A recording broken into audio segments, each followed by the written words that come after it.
मैं उसको एक एग्जांपल देता हूँ। मैं जिस इलाके से तल्लक है, मैं अपने गांव में गया एक दफ़ा। मेरे बहुत सारे क्लास फेलोज प्राइवेट स्कूल चलाते हैं। कुछ जानने वाले भी थे, तो वो एक बड़ा नंबर था उनके स्कूलों में। मैंने पूछा कितने बच्चे पढ़ते हैं, कहते 10,000 बच्चे पढ़ते हैं। तो मैंने कहा क्यों ना हम कुछ बच्चों को आज स्कूलों में वैल्यू सिखाएं। अगले 10 सालों में हमारी सोसाइटी उस तरह की हो जाएगी जैसे आज हम वैल्यूज उन बच्चों को इंजेक्ट करेंगे वहाँ पे। तो मैं आपको हेल्प करता हूँ कि हम कैसे उन वैल्यूज को और बुनियादी चीज़ों को वहाँ पे ला सकते हैं, कुछ लाइफ स्किल्स। तो उन्होंने बड़े अच्छे तरीके से मुझे रिफ्यूज़ किया। वो कहते हैं जी आप कैसी बातें करते हैं, हमारे पास तो गुंजाइश ही नहीं है सिलेबस को हम कवर करें या आपके वैल्यूज़ लेके आए। तो आपका जो बर्डन है इतनी किताबों का, ये एक बड़ी रुकावट है बच्चे को क्रिएटिव बनाने में, उसको क्रिटिकल थिंकिंग देने में, और इवन उसके होलिस्टिक डेवलपमेंट, उसके फिजिकल डेवलपमेंट में। पूरे एजुकेशन का ना ये प्रॉब्लम है कि हम जो करिकुलम है ना, हम समझते हैं कि पूरे करिकुलम को ट्रांसलेट करना चाहिए टेक्स्ट बुक्स के अंदर, और टेक्स्ट बुक्स ही सब कुछ है। मतलब ये सारे जो तालीम पे काम करने वाले उनकी खराबी यहाँ पे है। लर्निंग खौफ में कभी भी नहीं होती। ये एक बड़ी दुनिया का सीधा सा असूल है। लर्निंग एक ऐसे एनवायरनमेंट में होती है जिसमें बच्चे के पास खौफ ना हो, इसलिए हम लर्निंग नहीं करवा रहे। हम जो है ना वो रट्टा लगवा के उसको रिप्रोड्यूस कर रहे हैं। लर्निंग नहीं हो रही, क्रिएटिविटी नहीं आ रही, क्योंकि खौफ है। अब वो खौफ घर में भी होता है, वो स्कूल में भी होता है, और पूरी सोसाइटी में उसको वो सामना करना पड़ता है। आपने अक्सर सुना हो जाएगा कि हमारे राइट और लेफ्ट ब्रेन के फंक्शन फ़र्क होते हैं। अच्छा, लेफ्ट ब्रेन का सारा काम वो मतलब लॉजिक, नंबर्स और इस सारी चीज़ों के ऊपर है। राइट ब्रेन का सारा काम जो है वो क्रिएटिविटी, इमेजिनेशंस और इस सारी चीज़ों के ऊपर है। हमारा पूरा सिस्टम जो है ना वो लेफ्ट ब्रेन के ऊपर तवज्जो देता है। अगर बच्चा गुनगुनाता है तो उसको मार पड़ेगी, उसने दीवार पे कुछ ड्रॉ कर दिया है तो मार पड़ेगी, उसने इम्तहान के अंदर कुछ अपनी तरफ से चीज़ लिख दी है तो वो फेल हो जाएगा। ये सारे मैसेज उसको मिलते हैं कि तुमने अपने लेफ्ट ब्रेन को यूज़ करना है, राइट को नहीं करना। और जिस स्पीड से आप बच्चों को पुश करते हैं स्कूल, वो उसी रफ्तार से फिर वापस भी आ जाते हैं, क्योंकि आपका स्कूल इस काबिल नहीं है कि वो बच्चे को पुल कर सके। हमें बुनियादी तौर पर पुल स्ट्रेटजी की ज़रूरत है कि क्या वो ऐसी जगह है जो कि बच्चे को लगे कि मैं यहाँ पे आके कॉन्फिडेंट हूँ, मैं यहाँ पे आके सीखता हूँ, मैं एंजॉय करता हूँ। अगर ये सारी चीज़ें स्कूल में नहीं है तो पुश स्ट्रेटजी से मसला कभी भी हल नहीं हो सकता। जेल से आप इसको आपको बनाओगे तो वी हैव टू बी ए ऐसा एनवायरनमेंट दे जो कि बच्चे को भी और फैमिली को लगे कि अगर नहीं गया तो दे विल मिस समथिंग। तो जब तक हमने इस तरह का नहीं बनाएंगे, ये हमारा मसला उसी तरह से रहेगा आउट ऑफ स्कूल चिल्ड्रन का और उसका। हमने आयरलैंड बना दी हैं, एलीट क्लास के लिए डिफरेंट स्कूल है और वहाँ पे उनको ट्रीटमेंट ही डिफरेंट है, इसी तरह से हर लेवल पे। अच्छा, जब इसमें डिफरेंट क्लासेस के लोगों के लिए डिफरेंट अरेंजमेंट होता है और वहाँ पढ़ रहे होते हैं, तो वो फिर सोसाइटी का स्ट्रक्चर भी पूरा उसी तरह से बन जाता है। उनको लगता है कि ये जो एलीट स्कूल में पढ़ने वाले बच्चा है, उनकी इन चीज़ों पे हक है और उसको वहाँ तक जाना है।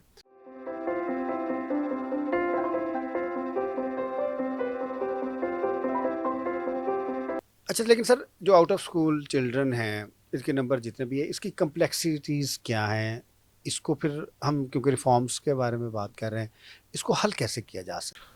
अच्छा, पहले तो ये है कि आउट ऑफ स्कूल चिल्ड्रन, जैसे आपने कहा कि हमारे बहुत ज़्यादा एक्सक्यूजेज होते हैं। हम उसको बड़ा सिंपल समझ लेते हैं कि शायद स्कूल करीब नहीं है, या बच्चे जो है उनकी फैमिली अफोर्ड नहीं कर सकती इसलिए आते हैं। लेकिन नहीं, स्कूल ना जाने के मल्टीपल रीजंस है। ये बड़ा कम्प्लेक्स सब्जेक्ट है। अच्छा, जो एक्सक्लूजन की रीजंस हैं वो बहुत ज़्यादा है। कुछ बैरियर्स अभी हमने बात की कि एजुकेशन रेलिवेंट नहीं है, प्रायोरिटी उस तरह से नहीं बनती उसकी। लेकिन हम इसके जब सोल्यूशन की बात करते हैं ना, तो हमें सोल्यूशन एक ही नज़र आता है कि जी हमने ये स्कूल बना दिया, अगर आपको सूट करता है तो आ जाए। फ्रेंकली स्पीकिंग, आपका ये मॉडल मिलियंस बच्चों को सूट नहीं करता। तो इसका जो एक्सक्लूजन्स की जितनी रीजंस है, वी हैव द डिज़ाइन के जो इंक्लूसिव इनफ हो to accommodate all those reasons, उसी सूरत में हम इसको हल कर सकेंगे। तो जितनी एफर्ट की जाती हैं, वो चाहे एजुकेशन एमरजेंसी लगा के की जा रही हो या जितनी भी उसके जो अरेंजमेंट होते हैं, वो बेसिकली उन सारे मसलों को एड्रेस नहीं कर रहे होते जिसकी वजह से बच्चा नहीं आ रहा। तो we have to go back and address those challenges. आप नंबर ऑफ स्कूल बढ़ा देने से शायद आप नहीं कर पाएंगे। तो अगर हम उन सारी रीजंस को देखें तो कुछ ऐसे काम है जो कि शायद हमें करने से हम इस मसले को हल कर लेंगे। और बहुत सारे लोगों ने दुनिया ने किए हैं जिनके इसी तरह के मसाइल थे और उससे वो करके गुजरे हैं। तो सबसे पहला तो ये है, हमें हमारे जो फैसला साज हैं, वो ब्यूरोक्रेसी में हो या किसी भी लेवल पे, वो समझते हैं कि ये डिमांड का इशू है। ये अब डिमांड से ज़्यादा सप्लाई का चैलेंज है। तो we have to have more supply side पे, हमें रेंज को बढ़ाने की ज़रूरत है। आप एक उससे ना तरीके से आप सारी चीज़ों का इलाज नहीं कर सकते, एक ही इलाज नहीं हर मसले का। तो जब आप इसकी बात करते हैं तो आपको एजुकेशन के अंदर आपको सप्लाई साइड पे you have to increase more range into the programmes. वो ऐसे प्रोग्राम लेके आए जो कि आप उनके जो मसले हैं उनको उसके साथ वो जुड़ते हों। मिसाल मैं देता हूँ कि आपका भलवाल में जो सरकारी हाई स्कूल है, अब उस हाई स्कूल में अगर बच्चे को ये नहीं सिखाया जा रहा है कि किन्नू कैसे बेहतर प्रोड्यूस करना है, या उस प्रोसेस कैसे करना है, या उसका वैल्यूडेशन कैसे करनी है, या आपका हाफजाबाद शेखुपुरा और वहाँ पे चावल के साथ क्या करना है वो उसको पढ़ाया जा रहा, तो वो आपने बेसिकली क्या किया कि आपने उसको रेलिवेंट नहीं किया। अच्छा, ये मसला वैसे तो थोड़ी सी बात डिफरेंट चली जाएगी, लेकिन इस मसले का तलक आपकी ये जो माइग्रेशन होती है ना बहुत ज़्यादा शहरों को, उसके साथ भी बड़ा तलक है कि आप उसको वो सिखाते ही नहीं है, आप वो एजुकेशन ही नहीं देते जो कि उसको उसके सराउंडिंग के साथ फिर आप किसी चीज़ जहाँ के साथ मर्जी जोड़ चले चित्र जाएं, उसमें। जहाँ मर्जी चले जी। जाएं, आगे जो दरसगाह है वो आपको रेलेवेंट मिलनी चाहिए, और यही तो एक पब्लिक सेक्टर एजुकेशन ने काम करना है। जी सर, जो हमारा पब्लिक सेक्टर एजुकेशन है ना, वो अब सिर्फ कमज़ोर के लिए रह गया, इसलिए हम इसके ऊपर बात कर रहे हैं। जो मिडिल क्लास है, अपर मिडिल क्लास है, या जो जिन लोगों को स्किल चाहिए, they have nothing to do with this education. जी बिल्कुल ऐसे। वो लोग बाहर से भी पढ़ रहे हैं, ओ लेवल्स कर रहे हैं, ए लेवल्स कर रहे हैं, they have their opportunities according to their resources and their ideology. लेकिन जो लोअर मिडिल क्लास और कमज़ोर लोग हैं जिन्होंने इन पब्लिक सेक्टर्स में स्कूलों में आना है, वो नहीं आ रहे। हम इसको जनरलाइज ना करें। पाकिस्तान में अपर मिडिल क्लास का बच्चा नहीं आएगा पब्लिक स्कूल में, यहाँ पे अमीर बच्चे का नहीं आएगा। इसमें जो पाकिस्तान में कामयाब लोग हैं उनके बच्चे इधर नहीं आएंगे, क्योंकि उनको एक एनवायरनमेंट चाहिए। वो अपने बच्चों को ऐसी जगह पे नहीं भेजेंगे जहाँ पे एसी नहीं लगा हुआ, गर्मी है, पानी है, हाइजीनिक के इश्यूज़ हैं। वो कहते हैं यहाँ से बच्चे बीमारियाँ लेके आते हैं। There are so many issues. Focus रखें ना अपना पब्लिक एजुकेशन सिस्टम का। ये उन 10 करोड़ पाकिस्तानियों के लिए है जो कि पॉवर्टी लाइन के ऊपर या नीचे है। जी बिल्कुल ऐसे। मैं उन्हीं की बात कर रहा हूँ कि देखें, आपको उन लोगों के लिए जो एजुकेशन है ना, आपको पहले तो यह कि उनके साथ रेलेवेंट्स को बनाना होगा। फिर हमने जो इससे पहले हमने जो चैलेंज डिस्कस किए थे, क्वालिटी इनपुट्स की बात कर रहे थे हम, वो करिकुलम हो सकता है, वो अच्छे टीचर्स हो सकते हैं, वो सारा उनको करने की ज़रूरत होगी। लेकिन अब एक जो बहुत ज़्यादा टर्म कॉमनली बहुत सारे मुल्क यूज़ करते हैं, वो कहते हैं कि non formalisation of the formal education. Formal education की जो रिजिडिटी है ना, वो बेसिकली एक बहुत बड़ा बैरियर बनती है कि अच्छा अगर आप ये आपके पास नहीं है तो हम आपको नहीं लेते, अच्छा आप अगर ये नहीं कर सकते तो आपके लिए कोई रास्ता नहीं है। वो बेसिकली बैरियर क्रिएट करती हैं। तो हमें बेसिकली चाहिए एक flexible sort of a need base और रेलेवेंट एजुकेशन। तो हमें we have to think more about the target communities के लिए।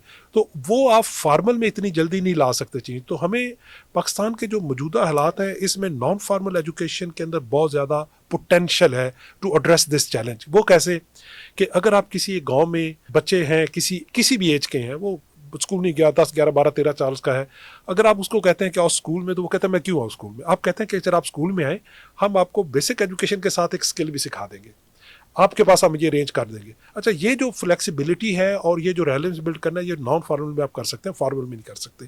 तो इसलिए हमें जो हमारी इस वक्त प्रायोरिटीज़ है और जो एजुकेशन का ओवरऑल जो हमारा स्ट्रक्चर है, उसके अंदर मेरा ख्याल है कि हमें अपने नॉन फॉर्मल एजुकेशन को थोड़ी सी इंपॉर्टेंट ज़्यादा देनी होगी।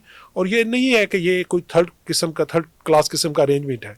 बेसिकली ये एक रेलेवेंट अरेंजमेंट होता है और उसके सूटेबल होता है। फॉर्मल एजुकेशन सिस्टम है ना जी, उसको कैटेगरी 1 का सिस्टम समझता हूँ, और जो फॉर्मल एजुकेशन सिस्टम है उसे मैं कैटेगरी 2 का समझता हूँ कि एक्सेप्शनल सिस्टम है नॉन फॉर्मल, और वो एक्सेप्शनल सर्कमस्टांसिस के लिए, एक्स्ट्रा ऑर्डिनरी सर्कमस्टांसिस के लिए, हमारे मुल्क के एक्स्ट्रा ऑर्डिनरी सर्कमस्टांसिस है, बल्कि इमरजेंसी पोजीशन में है।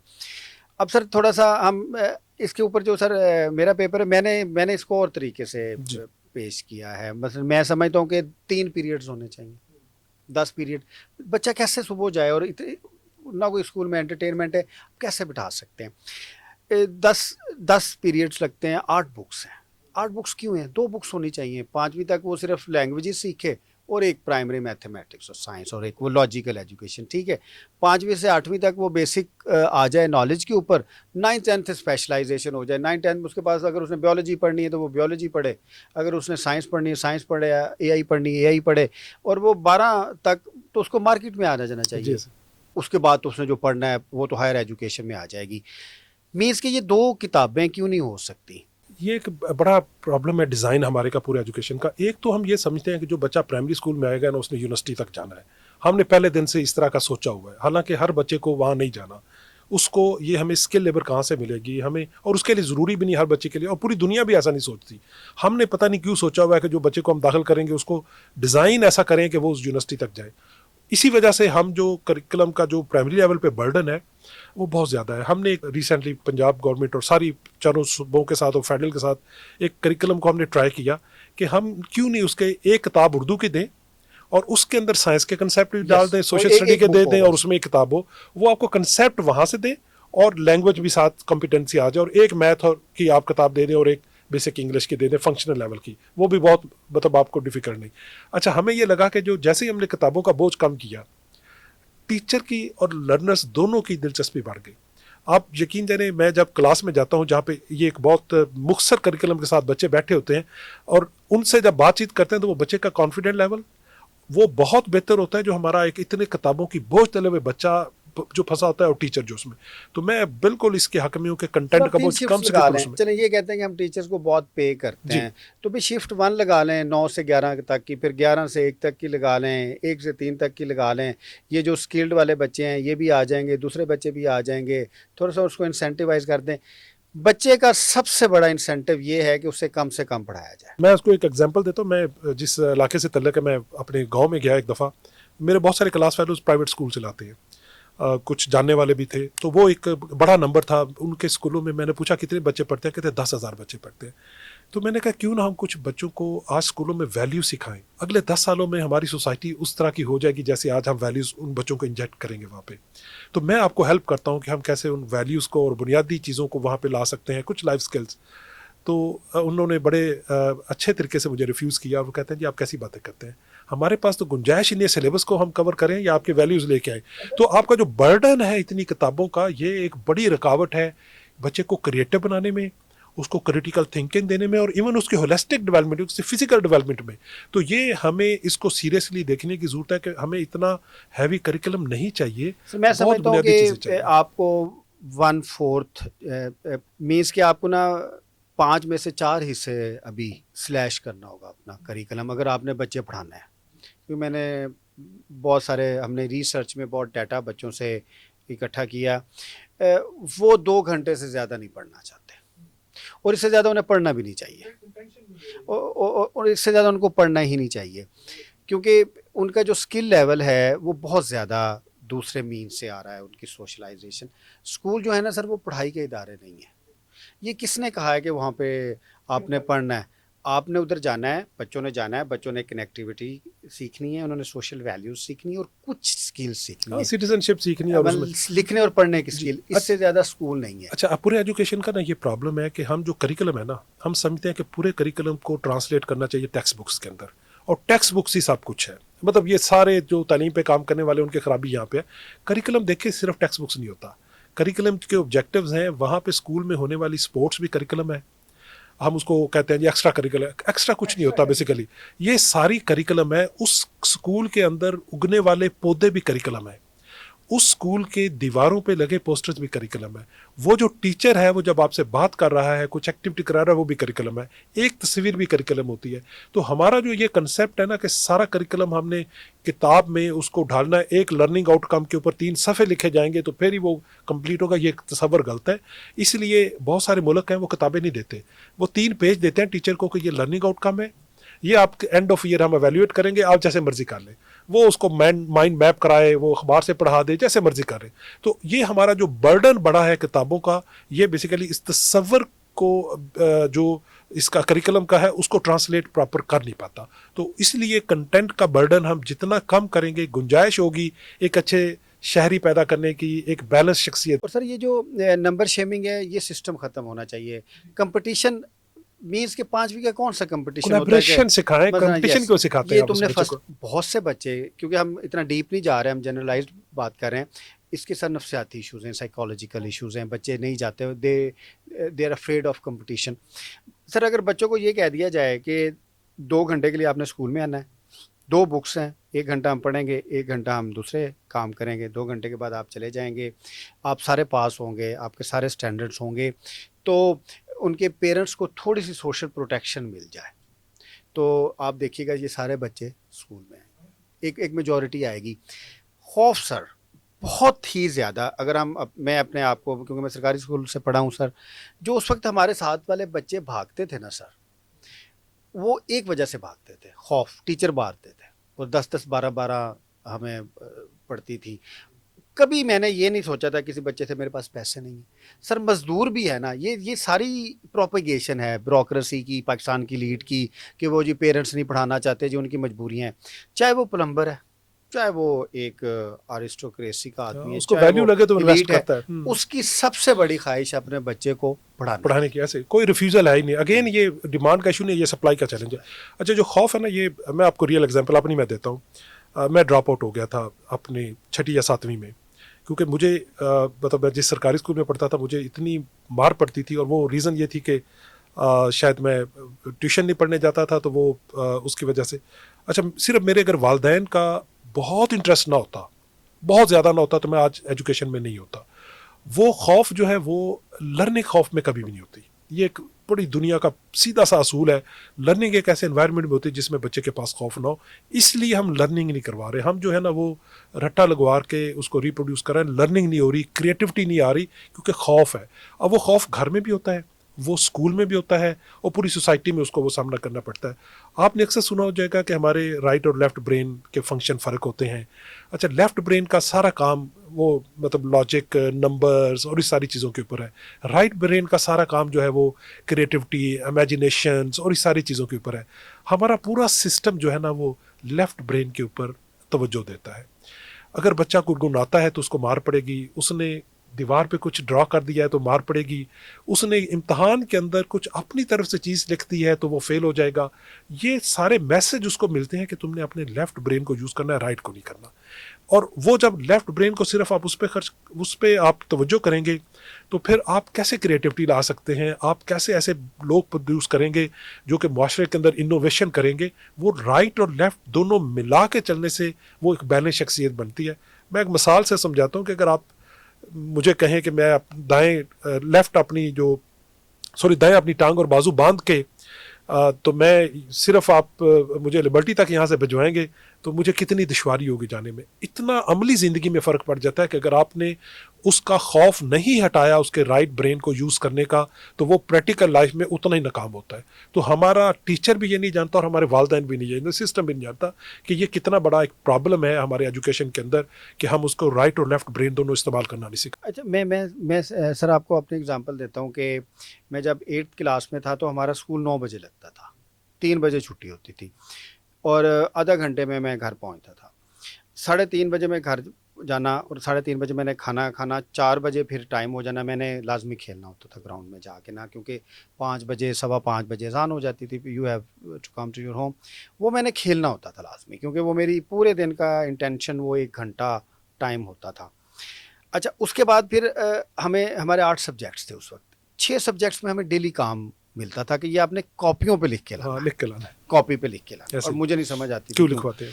अच्छा, अब वो मैं अगर कॉपी पे लिखने लगूँ मुझे 2-2.5 घंटे लगेंगे, सिर्फ लिखना है मैंने, मुझे कोई समझ नहीं आ रही। वो मैं नहीं लिख सकता था क्योंकि मेरी फैमिली जो थी वो 8 बजे सर्दियों में सो जाती थी, 9 बजे, वो तो टाइम ही पूरा नहीं होता था। तो फिर मैं अगले दिन जाता था, हर क्लास में मुझे 2 डंडे पड़ते थे, मुझे 12, 14, 15, 16 डंडे पड़ते थे। मैंने कहा यार ये क्या तमाशा है, और रहता है कि मैं क्लास के अच्छे स्टूडेंट्स में से था। फिर मैंने उसका हल निकाला, मैंने कहा हाफ टाइम पे ना मैं दौड़ जाया करूँगा, क्योंकि वो 12:30 होगी, मैं 12:30 दौड़ जाया करूँगा, मैं घर जाके थोड़ा ये काम कर लिया करूँगा, 1 घंटा मैं खेलूँगा। मैंने बैलेंस कर लिया। उसके सर मुझे 2 डंडे पड़ते थे, आधी छुट्टी के 2 डंडे, काम ना करने के 12 डंडे। मैंने पूरे 3 साल वो 2 डंडे खाए, लेकिन मैं भागा 12:30 में। आप 10 डंडों से बचे रहे। मैं 10 डंडे से बच रहा हूँ, लेकिन मैं 3 बजे नहीं गया। मैंने कहा ये क्या काम है 3 बजे।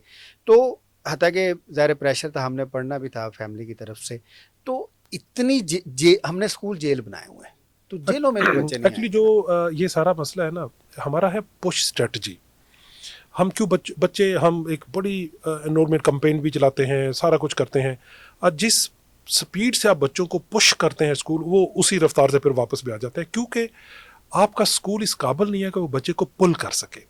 हमें बुनियादी तौर पर पुल स्ट्रेटजी की ज़रूरत है कि क्या वो ऐसी जगह है जो कि बच्चे को लगे कि मैं यहाँ पे आके कॉन्फिडेंट हूँ, मैं यहाँ पे आके सीखता हूँ, मैं एंजॉय करता हूँ। अगर ये सारी चीज़ें स्कूल में नहीं है तो पुश स्ट्रेटजी से मसला कभी भी हल नहीं हो सकता। जेल से आप आपको बनाओगे तो वी हैव टू बी ऐसा एनवायरनमेंट दे जो कि बच्चे को भी और फैमिली को लगे कि अगर नहीं गया तो दे विल मिस समथिंग। तो जब तक हमने इस तरह का नहीं बनाएंगे, ये हमारा मसला उसी तरह से रहेगा आउट ऑफ स्कूल चिल्ड्रन का और उसका। अच्छा सर, इसमें जो एक मैंने अपने पेपर में लिखा था कि पाकिस्तान में सर एक क्लास सिस्टम है जो बहुत, आप कह लें कि तहसाली है, और ये मल्टी लेयर्ड क्लास सिस्टम है। एक पाकिस्तान की लीड है, फिर एक अपर मिडिल क्लास है, फिर सर एक मिडिल क्लास है, फिर एक लोअर मिडिल क्लास है, और फिर जो वैसे तो वर्ल्ड बैंक की रिपोर्ट है, पता नहीं ये भी डाटा ठीक है या नहीं, कि 40% जो हमारी पॉपुलेशन है वो पॉवर्टी लाइन से नीचे है। 100 मिलियन के करीब सर लोग हैं। सर जो हम अब ये हम क्लासेस 4 को देखते हैं, एलीट है, अपर मिडिल क्लास है, मिडिल क्लास है, लोअर मिडिल क्लास है, और गरीब लोग हैं। मैं फाइनेंशियली बात कर रहा हूँ, इंटेलेक्चुअली बात नहीं कर रहा।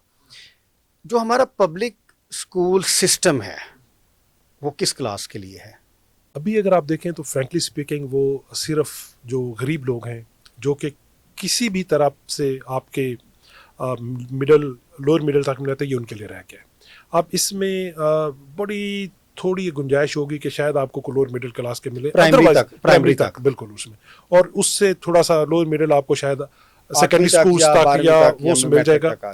तो ये बुनियादी तौर पर इस वक्त जो हमारा पूरा पब्लिक स्कूल है ना, ये एक अब बिल्कुल जो डिप्राइव्ड हमारे सेगमेंट ऑफ सोसाइटी है, ये उसके लिए रह गए। हालांकि ये ऐसा होना नहीं चाहिए। हमने आयरलैंड बना दी है, एलीट क्लास के लिए डिफरेंट स्कूल है और वहाँ पे उनको ट्रीटमेंट डिफरेंट है, इसी तरह से हर लेवल पे। अच्छा, जब इसमें डिफरेंट क्लासेस के लोगों के लिए डिफरेंट अरेंजमेंट होता है और वहाँ पढ़ रहे होते हैं, तो वो फिर सोसाइटी का स्ट्रक्चर भी पूरा उसी तरह से बन जाता है। उनको लगता है कि ये जो एलीट स्कूल में पढ़ने वाले बच्चा है, उनकी इन चीज़ों पे हक है और उसको वहाँ तक जाना है। मतलब आप इन चारों जो आपने एग्जाम्पल दी हैं, इन चारों स्कूल्स के बच्चों को अगर आप एक लाइन पे खड़ा कर दे और उसको किसी भी कंपटीशन में आप दौड़ने करते, तो वो आपको उतना ही वो मतलब ऐसे लगता है कि जैसे आपने हाथ पांव बांध के कहा कि तुम भी दौड़ो। कार्ल मार्क्स की थ्योरी है, वो कहता है कि कभी भी प्रिविलेज क्लास जो है वो जो एक्सप्लॉइटेड क्लास है उसको रिप्रेजेंट नहीं कर सकती, वो जितना मर्जी अच्छे बने। अब सर जो स्कूल की ब्यूरोक्रेसी है, प्रिविलेज क्लास है, एलीट क्लास है, या उसको अपर मिडिल क्लास कह लें, उसकी जो पॉलिटिकल एग्जेक्टिव है वो एलीट क्लास से है। इवन जो प्राइवेट सेक्टर के एजुकेशनिस्ट हैं वो भी अपर मिडिल क्लास से हैं, एलीट क्लास से हैं। तो पूरा जो सिस्टम है वो एलीट क्लास के अपर मिडिल क्लास के हाथ में है। तो वो बेचारे जो हैं एक्सप्लॉइटेटिव क्लास, उसके लिए वो सारा काम कर रहे हैं। जब एजुकेशन डिपार्टमेंट सर गलतियां करते हैं या ये काम इनके मंसूबे कामयाब नहीं होते, तो आवाज़ क्यों नहीं पैदा होती? क्योंकि वो बेचारे ऑलरेडी एक्सप्लॉइटेड हैं, वो आवाज़ कर ही नहीं सकते।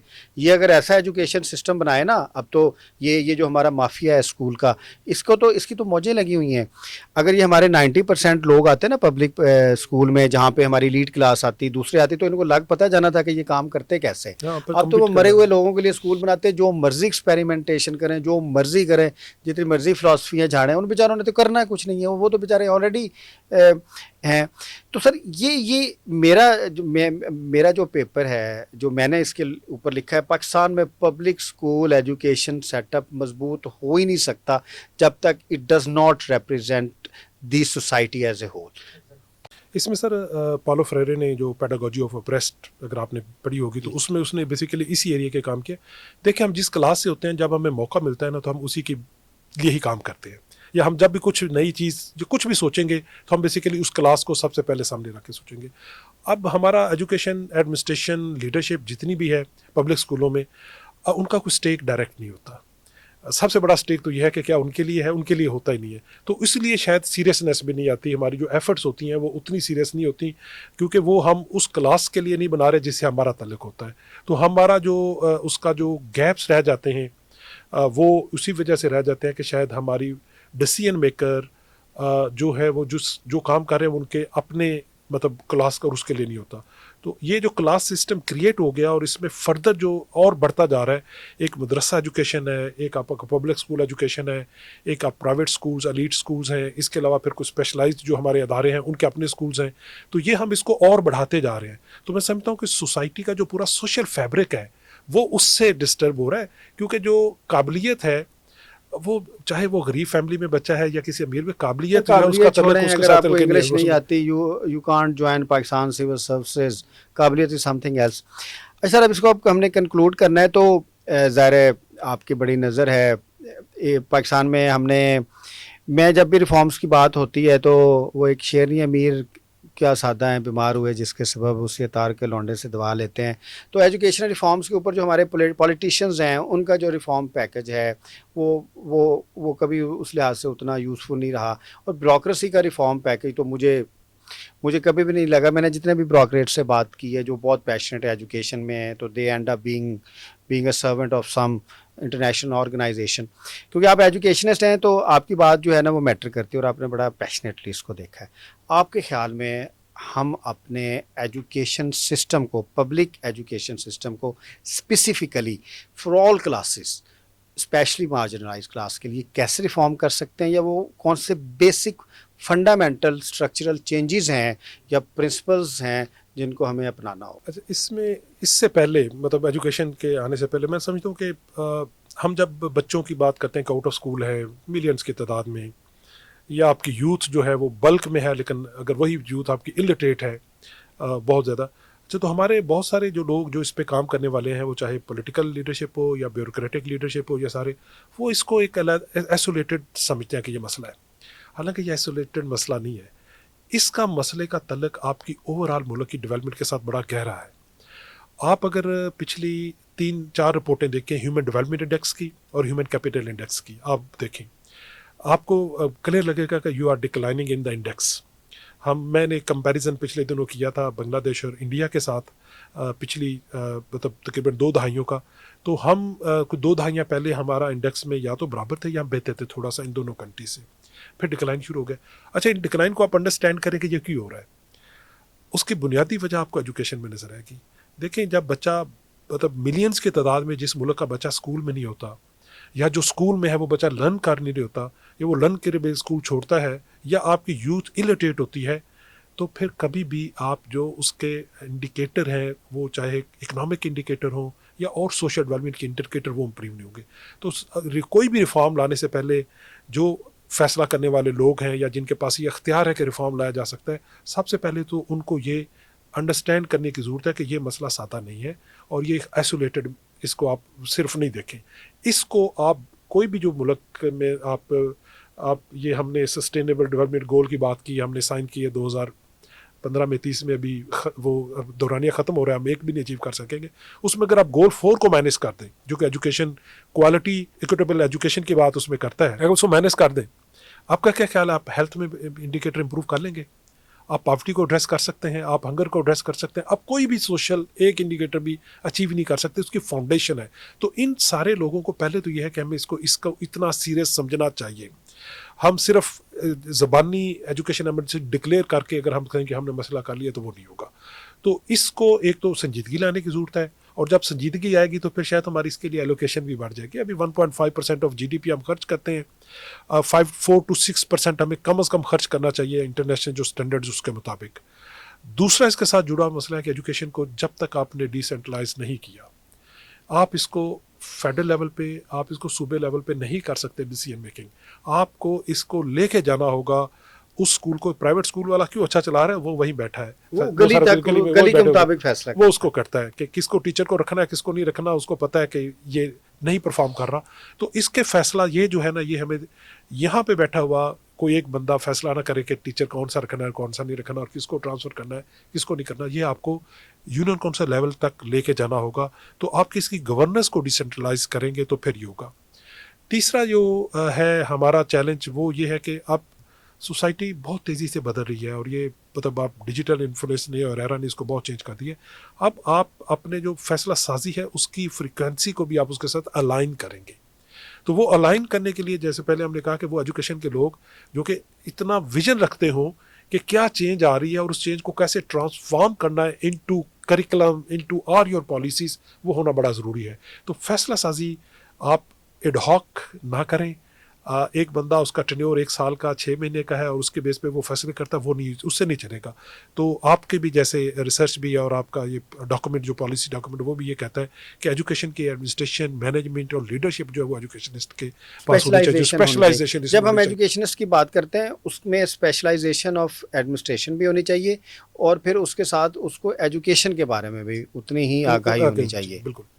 तो ये हमें, और आखिर पे ये है कि हमें एजुकेशन को सोचने की ज़रूरत है कि क्या हमें किस तरह के लोग चाहिए। तो क्या हमें सारे लोग, हमें ग्रेजुएशन हायरिंग और जो है उसमें वो वो रेलेवेंट नहीं, हो। इवन जो हम प्रोड्यूस कर रहे हैं, हमें क्या प्रोड्यूस हाँ, जो करना हमारा है। प्रोडक्ट है बच्चों का प्रोडक्ट है, आपने एजुकेशन स्किल का। की बात की, आपके स्किल के पूरे अदारे पाकिस्तान में 3.5 लाख की एनरोलमेंट की गुंजाइश भी नहीं रखते। आपको 5 मिलियन लोग स्किल लेबर चाहिए, वो कहाँ से आएगी। आपको एजुकेशन के अंदर इसको इंटीग्रेट करना होगा, और आपको आपके पूरी निज़ाम को चलाने के लिए हर लेवल के लोग चाहिए। क्या आज पाकिस्तान में किसी को ये पता है कि आप अगले 5 सालों 10 सालों के छोड़े, आज हमें किस सेक्टर में किस तरह के लोग चाहिए। नहीं, वो एचआर रैशनलाइजेशन तो है ही नहीं। वो हमने डिमांड के मुताबिक सप्लाई तो जनरेट ही नहीं जी की। बिल्कुल।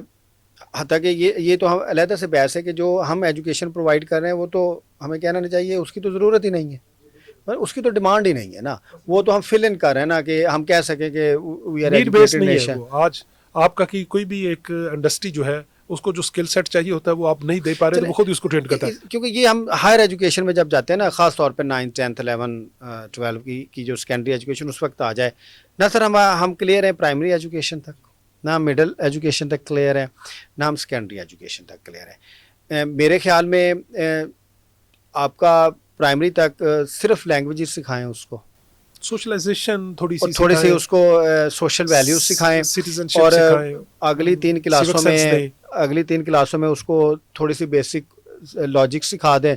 उसके बाद स्पेशलाइज कर दें, जिसने जो पढ़ना है उसने, जिसने जो स्किल सीखनी है वो सीखे।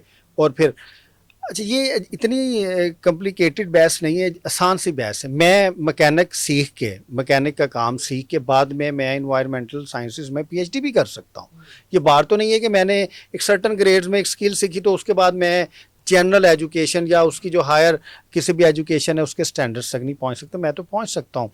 तो दूसरा क्वेश्चन है, क्या अगर आप इन्वायरमेंटल साइंटिस्ट से बहुत अच्छे, तो क्या ये बुरी बात है आपके लिए कि आपको गाड़ी ठीक करने की स्किल आती हो, आपको प्लम्बिंग की स्किल आती हो, आपको दूसरी स्किल्स आती हो? क्योंकि वी नीड टू अंडरस्टैंड कि स्किल्स जो हैं वो मैटर करती हैं डिग्री से ज़्यादा, जिसके ऊपर हमारा एक फ्लैगशिप प्रोजेक्ट भी है, and we are trying to impart this idea to 5 million people in Pakistan के स्किल्स आर मैटर।